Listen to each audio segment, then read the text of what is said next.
Hi, everybody, and welcome to Pastors Only. This is five of the worst counsel I have ever received in ministry.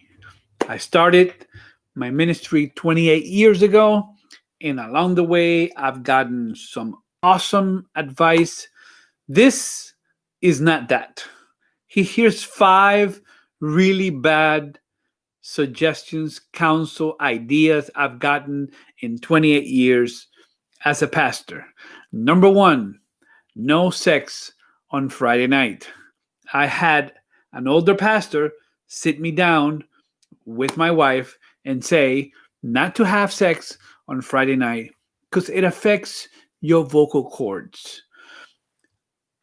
Needless to say, my wife and I did not follow this advice because this is your opinion, but this is not based on anything that is factual. He said that it brings out your animal passions, and my wife was like, I surely hope so. So, really bad advice. A variation of this one, I hear it still that sex on Sabbath is not appropriate. God is holy, and God made sex, so sex is holy. All right, so that's number one. Number two is there are no friends in ministry. There are no friends in ministry. The person who told me this had a bad experience with the church. They were burned because they trusted in the wrong person and they were burned. But just because somebody has a really bad experience doesn't mean that that is applicable to everybody else. Some of my best friends, people who I've named my kids after, people who have been with me in really bad times, people that I've told secrets I haven't even told my own family about my struggles with anxiety, people that have supported me, people that were with me in a specific time of my ministry that everything it was incoming, everything was coming in from every direction. It was a really rough 2 years back in my first 5 years as a pastor. Great friends, amazing friends. This is really bad advice. When we try to find friends in ministry, we're going to find them.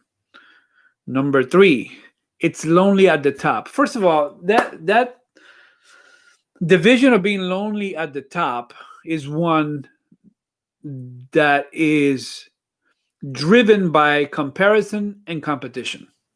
Like, I need to get to the top because first of all, it's really hard and not everybody gets there, and I want to be there first. So I'm going to do whatever I can to beat everybody else. That presupposes that you are not in the same team as somebody else.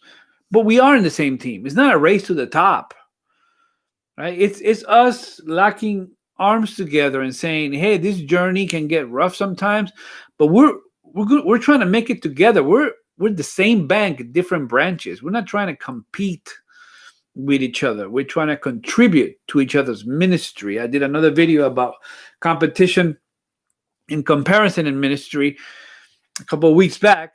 I'd like you to check that out because it's very important. This stuff about being lonely at the top is not the Bible's worldview. Number four, ministry comes first. Now, I had that implied in the way nobody ever said, yeah, ministry comes first, but it was implied in the way they suggested that I schedule my life. Hey, it's about visiting first, and if somebody at home, they will understand. Your wife will understand. Your husband will understand. Your kids will understand. But other people will never understand. So you have to make sure that to keep them happy because you don't want them to cause conflict, and you don't want them to call the conference. They don't want you to get you in trouble. That's a terrible way to live. This thing about ministry coming first. I've had some people actually hear that from mentors who told them ministry comes first. Ministry does not come first. Your family comes first because your family is your ministry. Your family is not there to help you in your ministry. Your family is your ministry.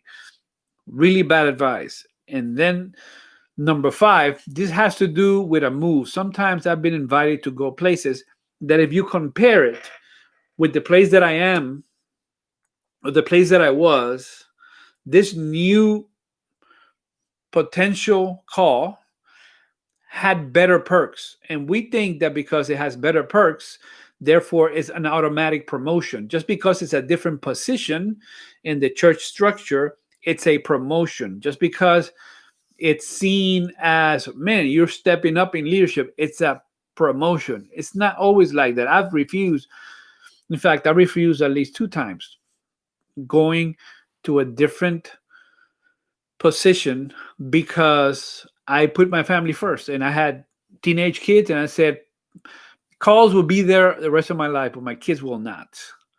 So not every move that you make has to be, well, I have a church of 50, now this church is 100 or 300. So therefore, this is a promotion because I have, instead of having a district, I'm going to have one church.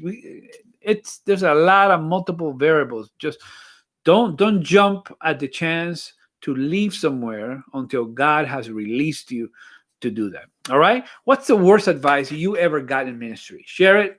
Drop it in the comment. Thank you for subscribing to our channel. We're building a pretty nice virtual family. May God bless you and have a great, great ministry. Remember, put God first. He'll hook you up.